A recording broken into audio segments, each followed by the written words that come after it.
Hello everyone, সবাই কেমন আছেন? আশা করি সবাই অনেক ভালো আছেন। আজকে আমি কথা বলবো অপ্পোর নতুন একটি স্মার্টফোন Oppo A77s এই স্মার্টফোনটি নিয়ে।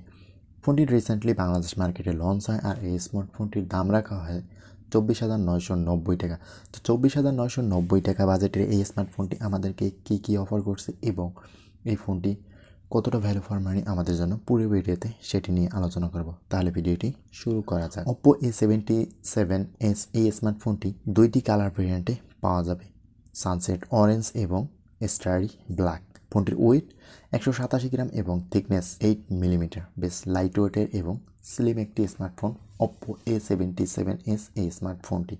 এই স্মার্টফোনটি দেখতে অলমোস্ট Oppo A57 এবং কনফিগারেশন দিক থেকেও টোটালি সেম থাকছে এই ফোনটিতে, তবে শুধু র্যাম রোমের ক্ষেত্রে এই ফোনটির মতো চেঞ্জ থাকে। Oppo A57 এই স্মার্টফোনটি 4GB এবং 64GB স্টোরেজ ভেরিয়েন্টে আসছে, আর এদিকে Oppo A77s এই স্মার্টফোনটি 8GB 128GB স্টোরেজ ভেরিয়েন্টে পাওয়া যাবে। তো Oppo A77s এই স্মার্টফোনটিতে থাকছে 6.56 ইঞ্চির একটি IPS LCD water drop notch display, যাতে থাকছে 720x1612 পিক্সেলের রেজুলেশন। ফোনটির পিক্সেল রেঞ্জে থাকছে 269 ppi, আর এই ফোনটিতে থাকছে 90 হার্জের একটি হায়ার রিফ্রেশের সাথে 480 নিটের ব্রাইটনেস। তো ওভারঅল ফোনটির ডিসপ্লে নিয়ে যদি কথা বলি, তাহলে ফোনটির ডিসপ্লে ক্ষেত্রে একটি পাঞ্চুয়াল ডিসপ্লে দেওয়াটা খুবই জরুরি ছিল এবং এই ফোনটিতে অ্যামোলেড প্যানেলটা খুবই জরুরি ছিল।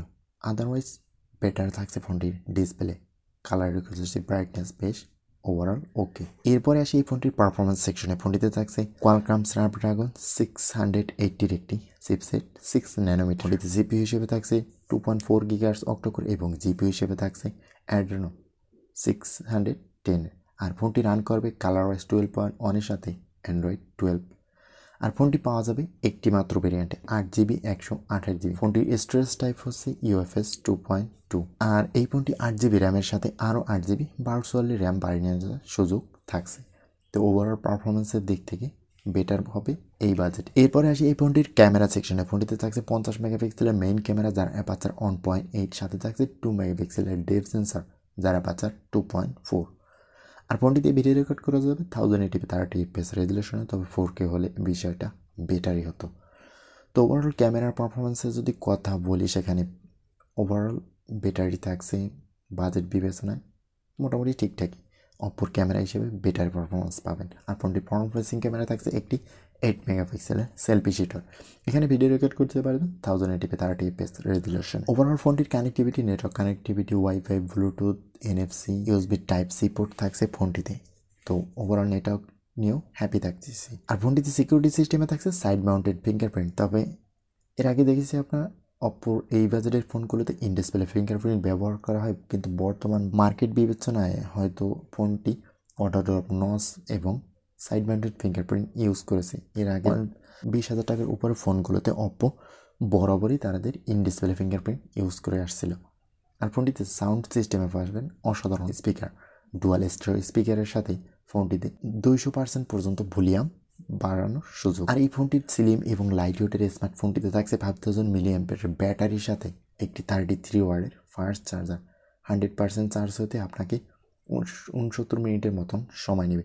ওভারঅল ফোনটির পারফরমেন্স নিয়ে যদি কথা বলি, তাহলে সব দিক থেকেই বেটার ছিল। বাট এখানে যদি ফোনটিতে একটি পাঞ্চুয়াল কাট আউটেড ডিসপ্লে দেওয়া হতো এবং অ্যামোলেড ডিসপ্লে হতো এবং আর একটু ইন ডিসপ্লে ফিঙ্গারপ্রিন্ট হতো, তাহলে বিষয়টা অসাধারণ হতো। বাজেট অনুযায়ী বর্তমান মার্কেট বিবেচনায় অসাধারণ একটি ফোন। আমি মনে করি এই ফোনটি বেটার হতে পারে আপনার জন্য।